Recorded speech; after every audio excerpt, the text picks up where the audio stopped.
Oke, sobat pendengar setia Krida Radio Indonesian Hits and News Station. Telah bergabung bersama kita ada motivator yang tak asing lagi, Bapak Ketut Abid Halimi, SPDI, MPD, CHT. Beliau adalah seorang motivator Polri yang pernah meraih rekor muri. Selamat pagi Pak Abid, apa kabar? Selamat pagi Bang David Manu. Iya, sekarang kita sudah tergabung saudara pendengar Krida Radio Indonesia Hits and News Station. Di sini ada Pak Abid ini. Kita mengangkat tema pikiran, ya toh? Pikiran itu katanya kunci hidup sehat. Jadi prinsipnya begitu Pak Abid ya. Oke, jadi kira-kira sebagai seorang motivator Pak Abid ya, untuk merangsang tadi, memotivasi orang lain ya kan, agar mereka memiliki suatu dorongan atau ya yang baik lah mungkin ya. Kira-kira bagaimana Pak Abid? Apa yang menguras waktu tenaga kira-kira dalam menjalankan kegiatan sebagai seorang motivator tadi? Bisa dijelaskan Pak Abid?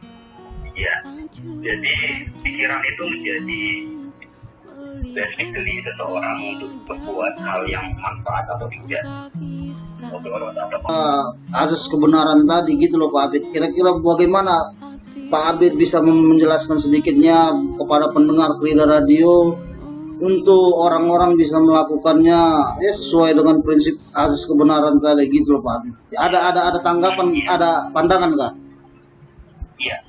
Jadi kalau dalam teorinya, dalam buku 7 teori kebenaran, Kita kan mau berpikiran terbuka aja nih, makanya kita ambil tema pikiran sehat kunci kehidupan tadi ya toh. imannya terjaga, imunnya terjaga. Kalau kemudian imunnya terjaga, saya pikir pola pikirnya aman. Pola pikirnya aman, kondisi situasi kanan kirinya juga aman. Jadi gerakan salah satunya adalah gerakan noleh tonggo. Noleh tonggo ya? Noleh tonggo ini apa ini Pak Abid? Nah, gerakan noleh tonggo itu selama pandemi orang lebih banyak WFH. WFH itu work from home ya. Iya. Bukan work from home, tapi work from home ya.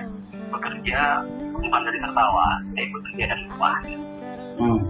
Orang lebih banyak WFH, jadi itu orang tahu tetangganya. Anda akan tetangga depan, kanan, kiri kenal nggak? Ya kenal lah. Kenal ya, nah itu kan luar biasa. Jadi banyak yang tidak kenal sebelumnya, ini yang benar. Yang tidak tahu masalahnya, akhirnya tahu, bisa membantu, bisa menjadi sekutu di setiap masalah kanan kiri tetangga, bisa menjadi orang baik di sekitarnya, membangun efisiensi di sana. Ini sebenarnya hikmah dari pandemi. Nah makanya imannya baik, imunnya kuat, akalnya akan sehat, pikirannya akan sehat.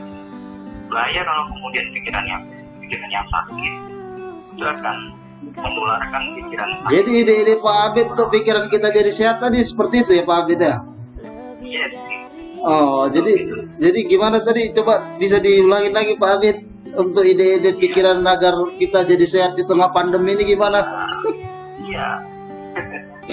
Pikiran sehat di tengah pandemi yang pertama adalah benahi cara pandang terhadap Tuhan, yaitu kualitas imannya.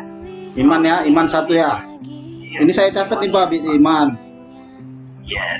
Oke, terus lalu apa? Yang kedua Pak Abid?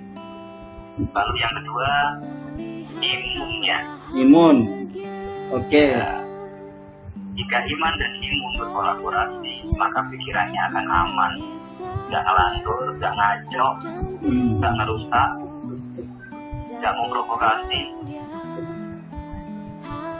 tidak berdebat tanpa sebab. Ya, itulah. Jadi intinya begitu Pak Abid ya. Iya, betul. Jadi di tengah pandemi ini iman dan imun, dua kata kunci gitu Pak Abid.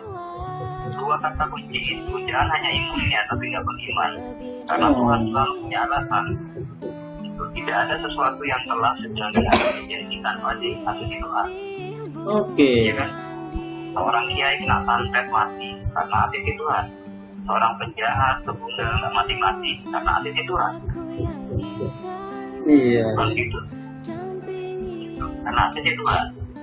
Pandemi di seluruh dunia, baik itu terlepas dari konspirasi atau tidak konspirasi, karena asasi Tuhan.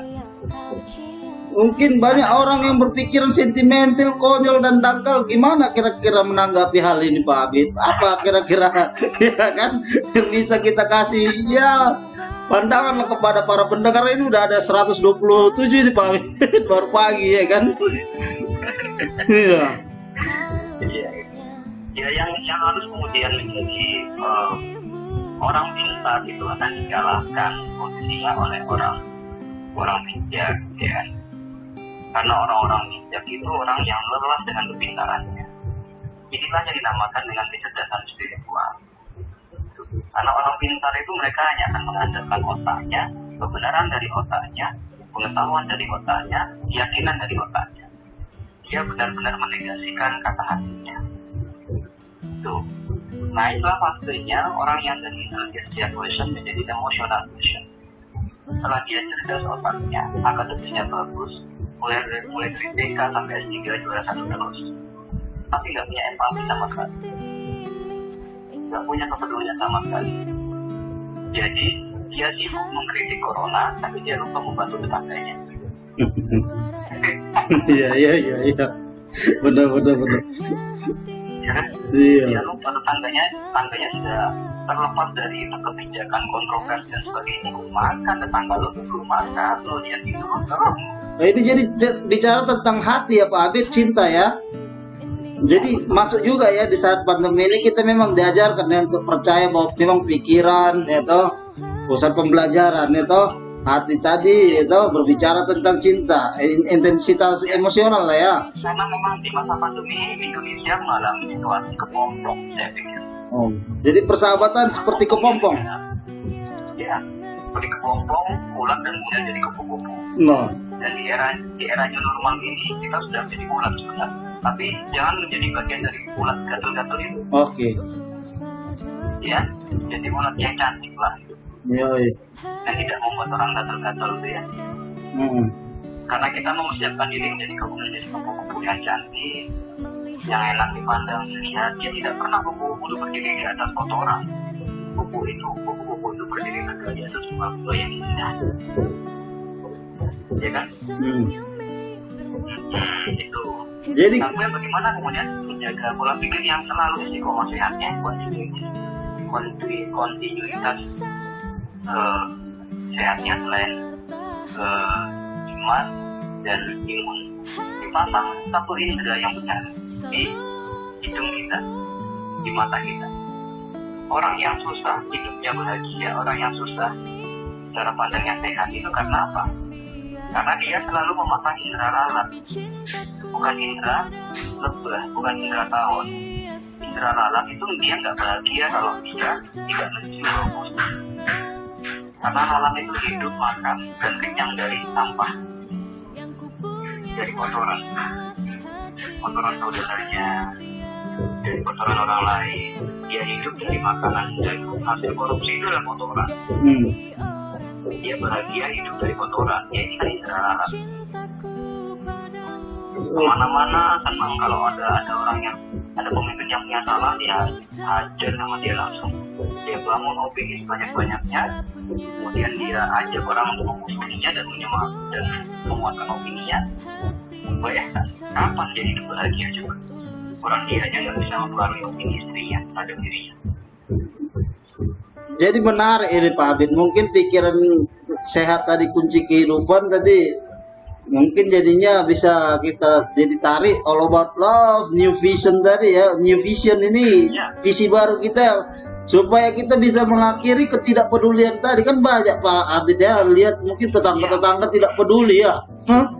Atau bagaimana cara kita mengakhiri ketidakpedulian tadi Pak Abid yang merasuk dalam masyarakat tadi itu? Ada cara-cara kah? Apa ada visi baru? Ada. Nah, gimana cara-cara baru yang memang radikal lah untuk berpikir tentang bagaimana seni mencintai, menawarkan visi penuh harapan, visi yang menggembirakan dari kekuatan transformatif cinta tadi. Bagaimana Pak Abid? Karena banyak yang tidak peduli kita lihat di tengah pandemi ini. Mungkin ya tetangga sama tetangga sendiri cuek-cuekan ya kan. Ada tetangganya nggak makan dibiarin gitu mungkin ya Pak Abid. Dia sibuk di membalas WhatsApp, mengkritik pejabat dan menghabiskan semua opini, menyamakan opini dia itu ya. Tapi kemudian dia lupa di sampingnya itu mati karena gantung diri nggak bisa makan. Dia lupa. Ada yang kayak gitu banyak banget. Nah, apa yang kemudian bisa dilakukan yang paling sederhana? Yang pertama adalah jangan jadi pasukan NATO. No. Ya, tahu modelnya NATO? Iya. Tahu. Ya, no action, talk only. Ini bukan aku kirain NATO yang di sana Pak Abid, rupanya no action talk only gitu. Oke. Ini transformatif cinta berarti ya. harus action ya. Jadi pasukan NATO. Karena banyak orang sekarang hanya mendaftar jadi pasukan NATO.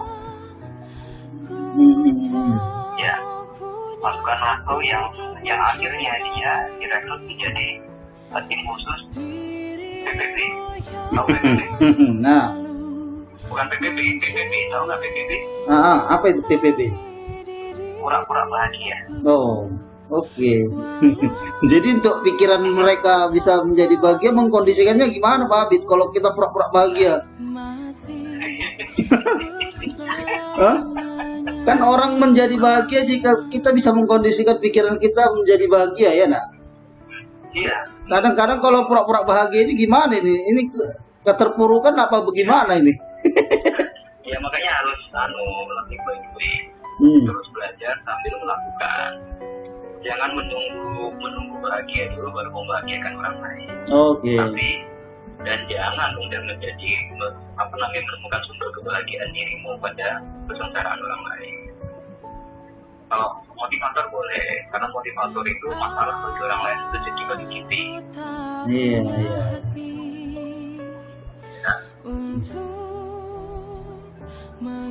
Jangan jadi pasukan NATO dan itu caranya ya. Yang kedua ya. Iya. Terus? Jadi punya ide baik, lanjutkan, gerakkan. Apapun yang bisa dilakukan, lakukan. Mulai dari tetangga Anda di kanan kiri sebelah, tanyain dia, udah makan belum? Tanyain dia, berapa yang kita kasih? Kalau kemudian kekurangan, kita masih kekurangan. Kalau kemudian jatah Anda makan sehari itu misalnya Anda makan sarapan 10.000 itu separuh 5.000 kasih tetangga Anda. Itu baru benar-benar TOP ide. Jadi memang kita harus memperkaya hati juga di sini Pak Abid ya, begitu ya? Ya karena memang kita proses menjadi kupu-kupu. Iya. Di era new normal itu kita menjadi ular. Kemarin di pandemi kita menjadi koino. Makanya jangan menjadi ular yang gatal. Tahu kan modelnya ular gatal itu? Jadi untuk memelihara pertumbuhan spiritual itu sendiri tadi dan orang lain gimana kira-kira? Ya untuk memperluasnya lah Pak Abid, mendefinisikan tadi. Ya, nah makanya hal yang paling sederhana adalah mendengar radio Gerida, apapun basic Anda dan ilmu yang Anda punyai, berangkatlah memberi pencerahan, memberi semangat pada orang-orang terdekat Anda. Itu dulu. Bangun optimisme hidup mereka, karena rezeki yang paling hebat saat ini ada hidup aja udah rezeki. Kemudian yang kedua, terapkan semua basic organisasi Anda untuk membantu orang kanan kiri Anda. Terapkan, laksanakan, anggaplah KKN, kuliah kerja nyata. Jadi jangan, sudah nggak saatnya kemudian mengumpulkan sekian banyak teori, berdebat benar dan salah. Karena nyatanya adalah mereka tidak bisa makan, harus Anda kontrol. Kalau yang sehat tidak berpikir, bagaimana yang sakit bisa terobati. Ini caranya. Learning by doing. Ini caranya belajar sambil melakukannya. Jadi jangan nunggu kaya dulu baru bersedekah. Jangan Nunggu kaya baru berbuat baik. Jangan nunggu baik baru berbuat baik. Jangan nunggu alim baru ingin berdakwah. Berdakwahlah sampai alim, bersedekahlah sampai kaya. Begitu benarnya. Berarti tindakan ini Pak Abid ya. Tindakan kalau nggak ada tindakan kemauan tadi, ya memang harus niat ya. Niat dan tindakan itu ya. Harus menebar jalan cinta di mana-mana. Oh iya, jalan cinta ini yang memang harus dipelihara Pak Abid untuk pertumbuhan tadi ya. Jalan kasih sayang di mana-mana. Seperti yang dikatakan oleh Mahatma Gandhi, where there is love, there is life. Di mana ada cinta, di situ ada kehidupan. Keren kan? Jadi memadukan unsur-unsur tadi Pak Abid. Bagaimana kira-kira cara Pak Abid ini? Perhatian, cinta, kasih sayang, pengakuan, rasa hormat, komitmen dan kepercayaan serta komunikasi yang jujur dan terbuka tadi. Bagaimana ini? Ya memang harus dimulai dari diagnosanya dulu. Ini kan banyak berbagai unsur ini gitu loh Pak Abid kan. Iya. Jadi untuk mereka yang tumbuh menanggapi perhatian penuh kasih dengan memberikan kasih sayang mungkin ya. Mungkin ya kita harus pahami juga ya kan, para pendengar juga harus bisa memahami bagaimana cara memadukan unsur-unsur ini supaya bisa seiring berjalannya waktu ini pikiran kita itu menjadi lebih baik gitu loh, membawa ke arah kehidupan yang lebih baik toh. Harus. Jangan sampai kemudian negara ini sudah menjadi kupu-kupunya, Anda masih saja jadi ulatnya. Oke. Jadi, ayo manfaatkan momen ini untuk diproses yang sama, mulai dari kepompong, ulat, kupu-kupu. Jangan sampai negara ini jadi kupu-kupu cantik, Anda masih jadi kepompongnya. Tetangga Anda sudah jadi kupu-kupunya, Anda masih jadi ulatnya. Itu kan penyakit. Anda akan jadi troublemaker selamanya. Nah, karena pandemi secara fisik pasti akan hilang, tapi pandemi hati itu susah dihilangkan. Ya, pandemi secara fisik, penyakit ini terlepas dari kontroversi ada dan sebagainya ya, itu pasti akan hilang. Entah itu hilangnya 2020, 2025, 2050 pasti akan hilang. Tapi pandemi hati itu lebih berbahaya dan akan menurunkan pada anak-anak Anda pandemi hati yang lebih mematikan. Pandemi hati itu adalah orang kaya yang sudah mulai tidak peduli. Iya. Orang akademisi yang sudah mulai pandai mendebat itu. Oke. Ilmuannya udah nggak diakui di luar sana. Ya seperti orang-orang yang besar di kapalnya sendiri, berkuar-kuar di kapalnya sendiri, nggak pernah di pulau orang lain. Ya keluarlah uji materi ilmu Anda hari ini, saat ini, di musim ini, uji materi kehebatan Anda. Dengan tindakan nyata gitu Pak Abid ya. Dengan tindakan nyata. Apa tindakannya? Silakan kita diskusikan. Kemampuan Anda apa, kemampuan Anda apa, kemampuan Anda apa. Kita komunikasi. Biarkan dia menjadi jalan-jalan cinta yang setidaknya menenangkan para pengatur jiwa. Kadang kan banyak pelecehan ini Pak Abid ya. Apa itu? Pelecehan ini kan tidak bisa hidup dia dengan cinta tadi toh, tidak bisa hidup berdampingan toh. Pelecehan, pengabaian itu kalau menurut definisi tadi kan merupakan kebalikan dari pengasuhan dan perhatian tadi ya nak. Jadi seringkali kita mendengar di tengah pandemi ini banyak ada orang yang memukuli anaknya saat sekolah begini ya toh. Ini pikiran udah mulai gak sehat gitu loh Pak Abid ya kan. Ya sudah dari sebelumnya sudah mengusulkan pada pemerintah, jangan hanya bikin satgas COVID, tapi bikinlah satgas psikologis anti COVID. Karena Anda harus kemudian menyiapkan mentalitinya juga, menguatkan imun dan imannya juga. Jangan hanya kemudian memberantas pandeminya. Ya kan? Sekian triliun dana digelontorkan, tapi kemudian ada satgas psikologisnya. Ini pandemi hati berarti Pak Abid ya. Semua orang gemeter. Karena apa? Karena opini yang sudah terbangun adalah tentang COVID itu memulihkan sekali, menghabiskan semua iman seseorang. Orang yang udah gemeter, udah grogi, kan imunnya turun otomatis. Oke, saya baru di swab kemarin loh Pak Abid. Oh gitu. Saya baru kalau bicara swab, saya baru di swab gratis kemarin di Mabes TNI, Pak Abid. Hasilnya gimana? Jadi kalau di Jakarta sendiri kan kita tidak ada tahu nih swab gratis ada apa tidak kan. Wah, sorry itu anggaran COVID ya Pak Abid ya. Nah, makanya tapi tidak ada sakit. Oh iya, bagaimana bagaimana kita mau mengatakan satgas psikologis kalau pikiran manusia tadi atau masyarakat manusia tadi, iya ke dalam kompartemen tadi lah kedapaian yang disebut sosial, politik dan agama, ya kan ini kan semua bertindak dan bereaksi satu sama lain, Pak, ya toh? Ya, bagaimana? Ya, bikin satgas psikologi kemungkinan dari kemudian Indonesia ini benar-benar jadi pokok-pokok, ya, dipulihkan semuanya gitu. Jadi libatkan satu tokoh agama yang lurus sebagai petunjuk, kemudian satu psikiater atau kemudian psikolog atau motivator dilibatkan yang satu gitu. Kalau enggak ya saya pikir nanti banyak masyarakat Indonesia yang kehilangan momen, kehilangan kesempatan untuk berubah menjadi lebih hebat karena ini era-era perubahan seorang.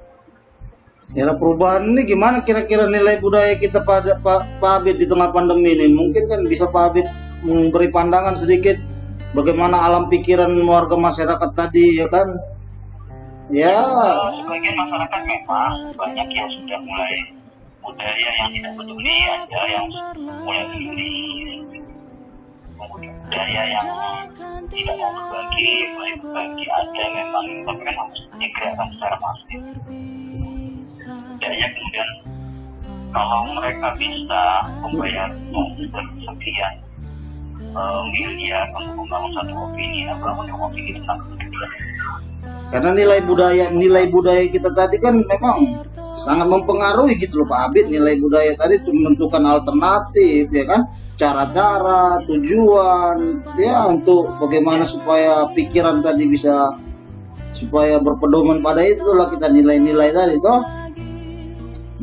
Mungkin jadi karena kerepotan di tengah pandemi ini work from home itu gitu loh Pak Abid. Apa sudah terabaikan itu? Perilaku manusia tadi bagaimana pandangan Pak Abid? Apa yang dipengaruhi yang secara signifikan? Mungkin ada pandangan Pak Abid? Ya, memang kalau kemudian yang baik itu masih banyak yang berkembang, tapi daya buruknya juga banyak yang mulai tumbuh. Karena apa? Karena himpitan ekonomi, karena tekanan psikologis, karena lemahnya imun, lemahnya iman. Jadi orang baik bisa menjadi jahat. Orang baik bisa menjadi jahat. Jadi pengkondisiannya memang harus dengan ini ya, dengan apa tadi satgas psikologis gitu Pak Abid. Yes, memang harus diberikan ini ya, Pak ya. Diskusi kita hari ini harus didengar oleh para kebijakan dan menjadi rekomendasi. Oke. Jadi karena psikologi itu ada parameternya. Kita akan bikin semacam swab psikologis. Kalau mereka tidak diberikan ketahanan mentalnya, mana psikologisnya, mereka hanya diberikan ketahanan imunnya saja, ketahanan untuk anti pandemi, itu pun akan bahaya. Masyarakat kita akan jadi masyarakat dia seperti robot yang menakut. Jadi untuk menenangkan pikiran-pikiran ya masyarakat tadi di tengah pandemi ini, jadi kunci nyatanya, tindakan nyatanya harus satgas psikologis gitu Pak Abid, menurut Pak Abid? Yes, betul. Ya. Berarti memang harus kita tenangkan sedikit kehidupan bermasyarakat ini ya Pak Abid ya? Iya. Karena pola pikir tadi udah banyak berubah ya? Saya memberikan materi di Polda Jawa Tengah, yang di bagian operasional Poldanya, walaupun dengan kondisi pandemi ya kita memberi materi hanya beberapa orang. Jadi motivasi hidup apa kira-kira Pak Abid yang bisa Pak Abid berikanlah dulu di sebelum kita close ini?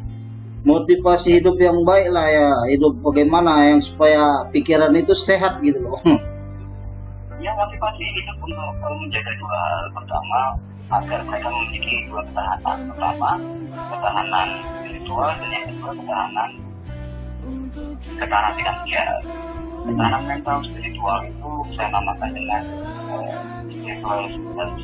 Ketahanan finansial itu adalah financial resilience. Nah, dua pola ini yang kemudian bisa ikut menjaga iman dan iman seseorang di era pandemi ini. Kemudian apa tindakan untuk pemerintah untuk sebagai payungnya, sebagai tindakan Maksud saya motivasi hidup ini gini loh Pak Abid kan, sederhana saja sih, kebutuhan dasar manusia itu kan ada 3 ya, yaitu papan, sandang, dan pangan ya toh. Jadi ketika kebutuhan ini tadi bisa dipenuhi ya toh, sebenarnya ya kita sudah bisa menikmati hidup gitu loh dengan damai nyaman ya dah. Nah maksud aku karena menjadi rumit karena banyak ini gitu loh, mungkin ada yang tidak merata gitu loh kan. Bagian orang pandang pangan papan itu sudah tidak dibutuhkan. Mereka hanya butuh kesehatan. Nah, kebutuhan pokok hari ini itu bahkan tidak menjadi kebutuhan pokok. Oh, jadi sudah berbalik berarti ini ya? Ya di era pandemi ini banyak yang berbalik. Banyak orang yang tidak bisa makan karena takut mau disuap sampai 3 hari tidak makan. Iya. Gitu ya? Bahkan ada yang petugas saja cuma kita lihat di televisi orang petugasnya sendiri padahal sampai digotong bareng-bareng untuk suap karena ketakutan. Lucu kan? Iya. Mau dikasih duit nggak mau, mereka kasih baju nggak mau. Berarti kan ada manfaatnya udah berubah. Jadi sandang pangan papan ini udah berubah gitu loh Pak Abid ya? Ya udah berubah lah, orang yang penting hidup aja dong. Jadi pandangan Pak Abid sendiri tentang hati nurani di tengah pandemi ini bagaimana? Ya terus biasa dihidupkan, dibangunkan oleh yang penting itu hati nuraninya. Apa sudah tertutup kah? Berarti bahwa yang bukan berarti bahwa yang memiliki hati nurani hanya Pak Wiranto saja.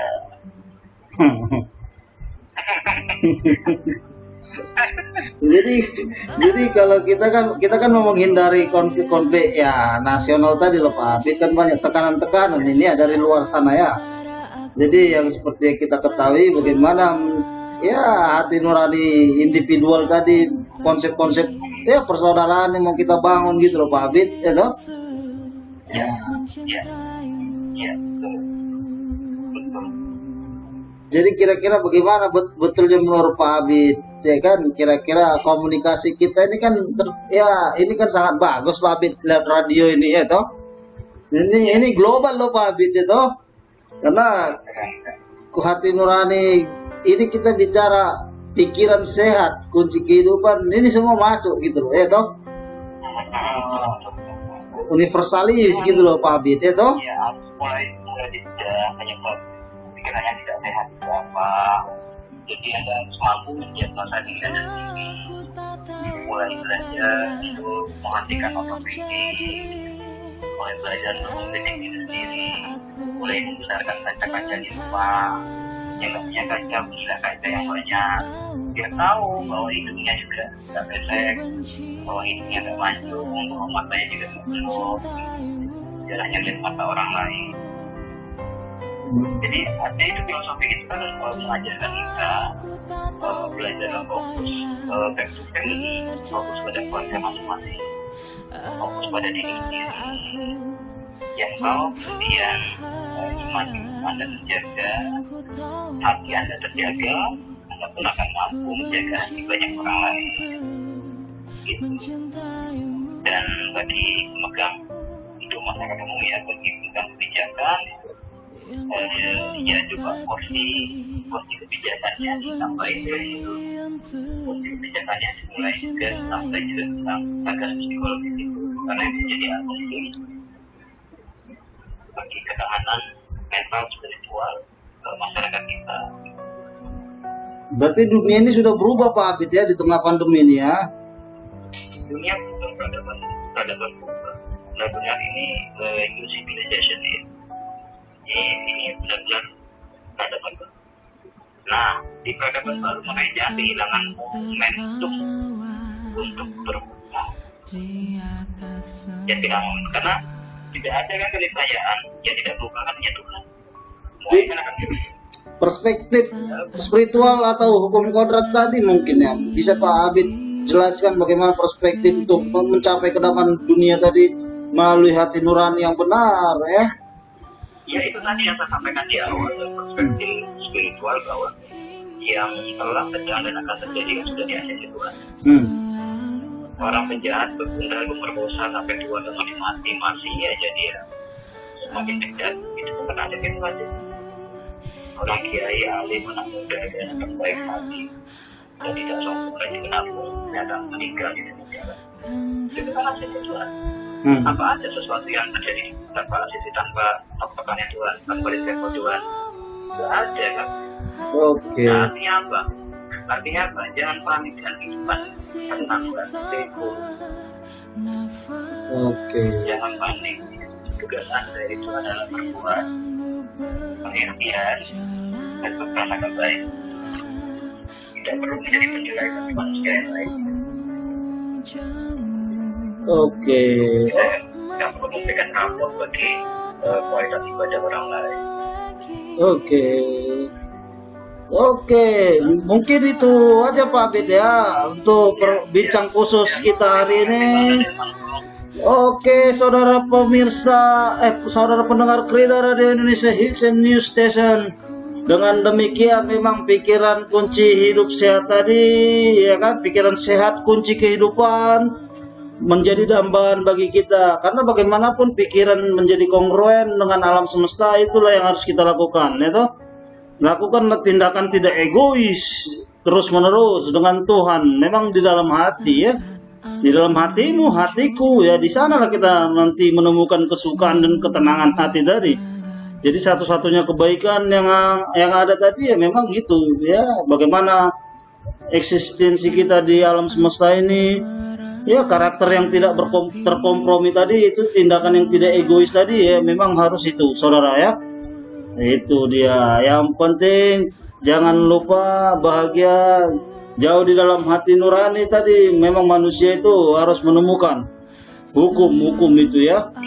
Bagaimana kita sendiri tadi ya menemukan suara hukum itu untuk memanggil, untuk mencintai, untuk melakukan hal yang baik, menjauhi hal yang buruk, mengatakan kepada dari dalam diri kita ya untuk menjauhi yang buruk tadi yaitu bagaimana supaya kita memiliki hukum yang sudah ditanamkan Tuhan tadi ya.